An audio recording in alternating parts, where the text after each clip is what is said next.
How the fuck's it going, everyone? Back today with another video. Hope yous are doing well. Today, I thought I would come along with just a quick vinyl / merch update. I've gotten a bunch of stuff in recently, enough for 2 videos I would argue, so I've got a couple of records here and a couple of t-shirts to show, and then I've got 3 or 4 records for another vid that I'll do entirely separately, likely tomorrow. So yeah, I don't really have too much to say. Most of the stuff is just related to kind of where I got some of this merch and where I got the records and what they are and whatnot. However, yeah, I have just polished off that Belgian beer. This is in fact the same day as the video that I recorded and uploaded yesterday. So yeah, let's see how this goes. If I start slurring my words and if I fall asleep halfway through this, you know exactly what has gone on. That strong ass Belgian beer has gone right to my cranium. But without further ado, what's going on in the background first of all is this one.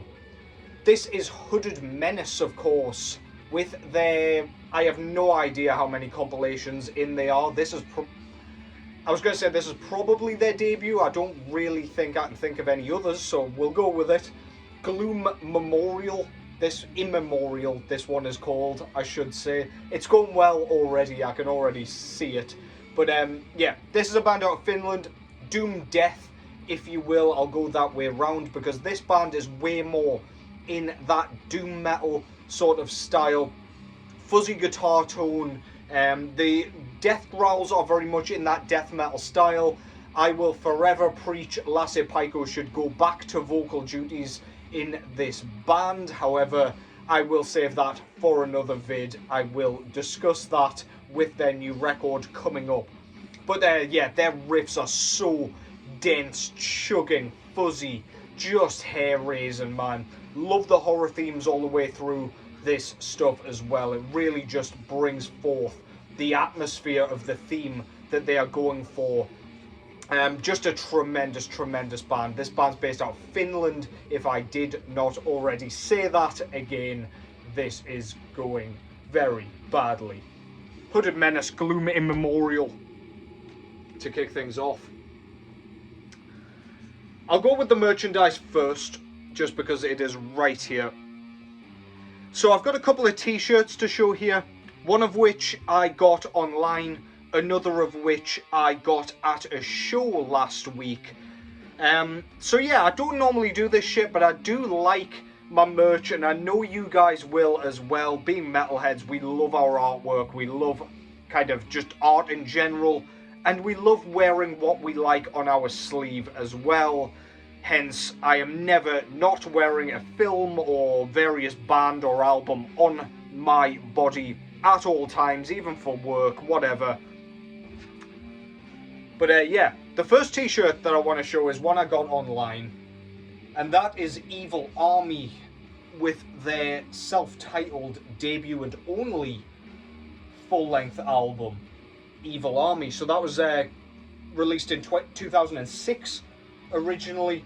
But Hell's Headbangers, along with that recent repress that I just showed a few vids ago, they printed a bunch of t-shirts as well. And on the back, we've got Sergeant Says Kill, of course, one of the tracks on there, probably my favourite track on the album, but with that kind of a chain-wielding zombie, or skeleton, or whatever you want to call them. Looks fucking badass on the other side there. I love a back print. I hate it when I get a t-shirt and it doesn't have any kind of art on the other side. Really cool. I'm pleased they didn't use that AI artwork that they kind of shoved on the record for this t-shirt. That is so fucking cool, man. Look at how that just pops on the t-shirt. Of course, we've got our guy impaling the soldiers with his bayonet on the front here. But yeah, if you're not familiar with that band, go and check them out. It's kind of modern thrash metal in the Toxic Holocaust sort of vein. I'd say a little less, well, quite a bit less blackened in vocals for sure. But yeah, highly recommended. Hopefully they come back with another full length when they can. But the other shirt that I've got is a long sleeve. They didn't have the same artwork on the long sleeve. Sorry, start that again. They didn't have the same artwork on the t-shirt that I originally wanted. I wanted a short sleeve ideally because it's getting fucking warm here in the northeast of the UK. Who knows? It's probably global warming because we're used to frostbitten, frigid temperatures up here. But yeah, so I wasn't happy with the t-shirt artwork. I wanted what was on the front of this long sleeve. So in winter, I'm sure I'll thank myself. But on Wednesday, I went to see Horrendous play in Newcastle with Undeath. And yeah, this was the outcome t-shirt wise. So we've got their fucking tremendous logo on the front with basically a huge mass of bones and the dead as the main art there. We've got the logo on the sleeves here, as you can see, and nothing on the other sleeve. However, we've got all of the tour dates that they played as well on the other side with some skeletal bordering again. Really, really cool. It kind of looks like Mark Riddick drew this. I don't really know if he did, but that is badass anyway. The other, like the short sleeve t-shirt had like a blocky generic logo for Horrendous with some artwork I wasn't fussed about, so I had to pick this one up. I do generally wear long sleeves if I can help it, but in the heat I just cannot hack it, so it'll be a little while before you're seeing me wearing that in a vid, but alas, that is the merch that I've recently picked up. Very, very happy with both of those. Horrendous were tremendous live as well. I did not mean to rhyme that, but goddamn, I'm a poet without even trying. First up, on vinyl, I got this one. So recently I just showed my Authorize record, and this was in the kind of same run from the Crypt and Dark Symphonies records. So this is Misery, with their debut full-length album from 1993, entitled A Necessary Evil. This band is based out of Australia. And this is another one of those records that has been unearthed for the purpose of us kind of death metal nerds, or we death metal nerds, just slamming it in our collection.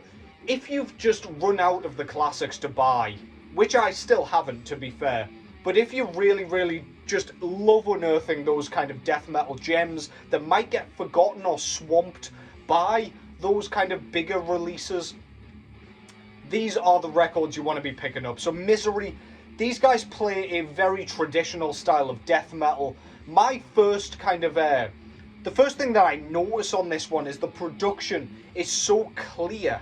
And that is not in like an overly produced, overly kind of clean manner. It just means that all of the dense ass riffs come through perfectly. The drumming is like, it's got that garage sound that I absolutely love. There is no kind of fuckery going on with it. There's no wankery. There's no kind of clicky bullshit going on where you barely even realize that it's a real drum. You question your entire being, your entire existence, because of how ridiculous the drums sound. This just really has an authentic, crisp sound that I just love from those early 90s death metal records. You can tell when this was recorded and released just based on the sound of this thing alone. Really unforgiving guitar tone all the way through on this thing. As I say, the drumming's crisp, and it really pokes through because of that production, and it means that the drummer can't make any mistakes because you can hear every single kick that is going on this record. If he misses a beat, you are going to kind of catch him for that. And I think that's so badass. He doesn't miss a beat. The drumming is pristine, picture perfect. And yeah, I've got absolutely nothing bad to say about it. Tempo shifts are all over the place here. We get some doomy moments. We get some really nice kind of, I guess, more tranquil, more solemn, and more mellow intros to certain tracks where it's like, It's not quite acoustic, but it is very like nice and pretty, and that goes along with the synths as well. There are some synth passages on here that really just create such atmosphere. And yeah, I just love that kind of shit on these kind of records, because it just gives you a bit of respite. It stops you being completely barbarized by the brutality of the rest of the music, and it allows you to breathe for a second, which I really appreciate. There are some subtle hardcore elements going into this one, especially in the drums, I would say and highlight, but they're not really distracting. It's more in like a bolt thrower type sense, where you just get some like really intricate kind of snare work, intricate kick work, where it's just kind of, I don't know, you could imagine some fucking dickhead throwing spin kicks around in the pit to it. However, it's not done like really tastelessly. It is very, very cool. I absolutely love this shit. We get just dense bellows as the vocal performance here as well, as you might expect from a record of this vein. This is a really fun one. It's very well written. It's very, very cool to kind of just hear a record that's perfectly produced, very, very well written, and just written for a death metal lover, basically. Really, really good stuff. That's Misery with a Necessary Evil. I'm ranting so hard I'm sweating, goddammit. But yeah, brilliant logo up top there. It almost looks a bit electrified. It's all twisted and gnarled. Very, very cool. And in the actual artwork there, we've got a guy strapped to the electric chair with no sponge on his head, so he's going to have a fucking terrible time with fire coming out of his eyeballs. What's it called? Fucking green, whatever it's called, Green Mile style. Terrible, terrible rhyming again. But yeah, blood all over the floor. Just fucking badass. Screams 90s death metal to me. Absolutely love that shit. On the back, we've got the same guy, just a bit up close, a bit more up close, with his kind of metal headpiece. And I love how they've done this track listing here with all the kind of spider webs and slime kind of going through it. That is so cool. It's like a piece of art in itself. Badass stuff. As I say, this was Dark Symphonies, and I assume the Crypt, though I can't see anything saying that, so I'll just say Dark Symphonies. However, usually they work in tandem. Great job done regardless. We get a very nice insert with a bunch of band photos, live photos, whatever. Love this shit, whatever's going on here. I love the thought of that dude just going, hang on, let me get in position, and just doing that for the photo. But yeah, on the other side we've got like a thanks list by the looks of it, or just like a little biopic or whatever, probably the wrong word. A few more band photos down here, bunch of lyrics and whatnot on that side. And then we have a gigantic interview on the inside here, which is so fucking cool. I cannot wait to get into that.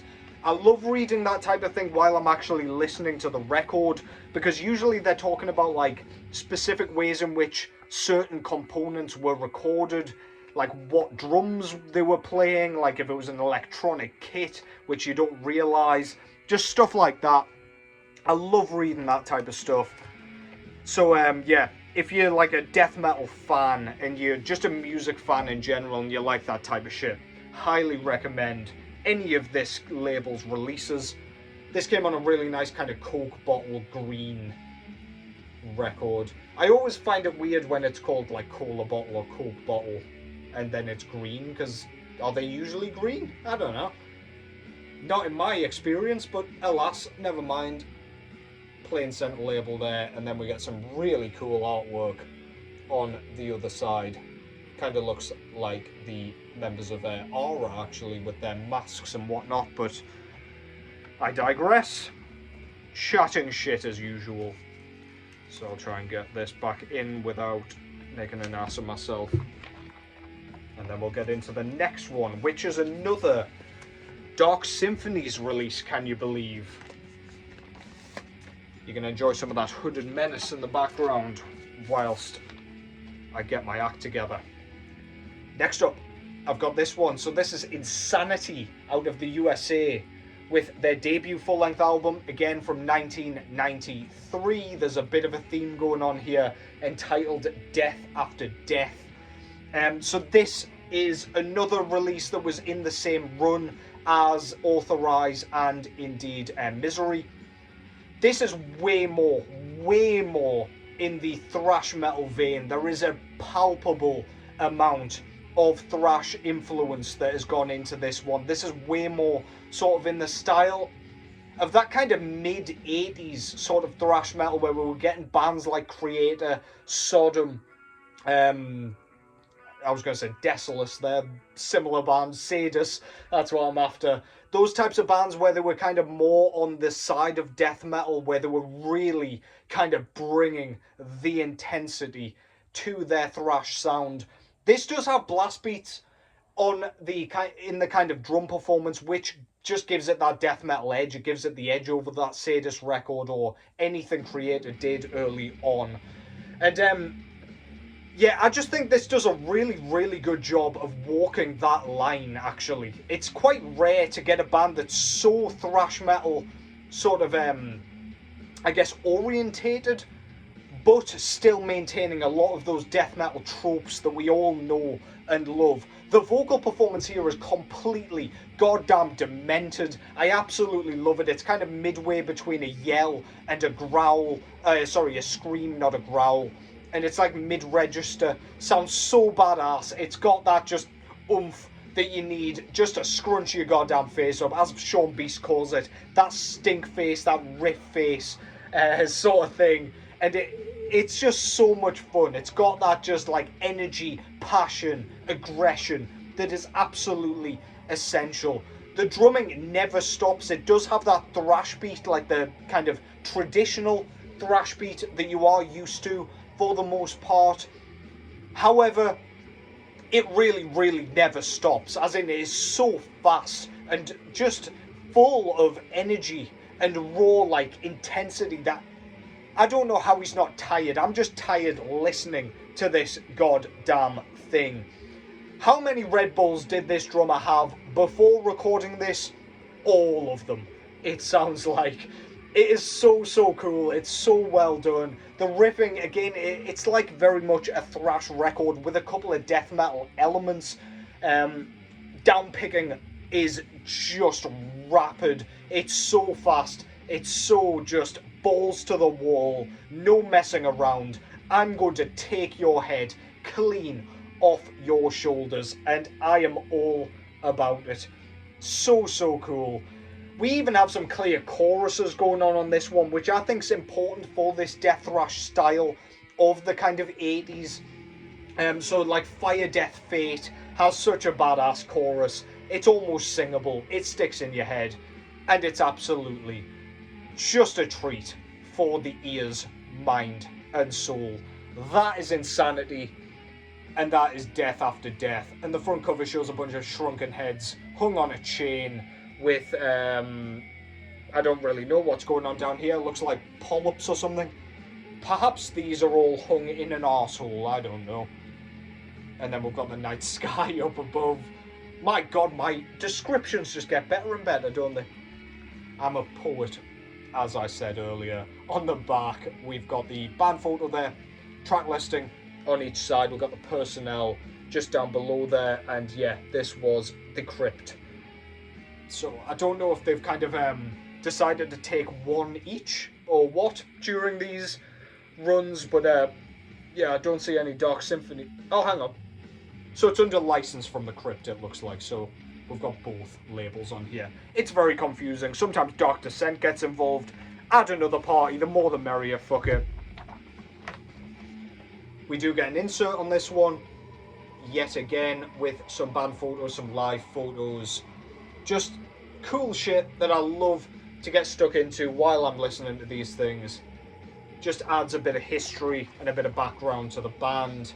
Got some lyrics on this side, and then we've got like a thanks list / interview sort of deal up here. Very cool. And this is plain black vinyl, and I don't think we get anything else in here to my knowledge, not that I've noticed. So that is that. That's Insanity, Death After Death. Highly, highly recommended. To be honest, as is all of Dark Symphonies and the Crypt's reissues, there is a Morgue reissue coming up in the next run, and that is an album that is very much missing from both my record and CD collection, so I am stoked for that. Get on that when that does finally come out. Your boy's sweating. Your boy is kind of getting gradually more drunk from this Belgian beer, so I'm going to love yous and leave yous. Take care as always. Thank you as always for watching. It is much appreciated. And thank you to all of those subs still coming in, despite your boy slacking a little bit over here. I will return at some point, I am sure, with a way more consistency than I have been. But alas, take care as always for now. And I will catch you fuckers in the next one.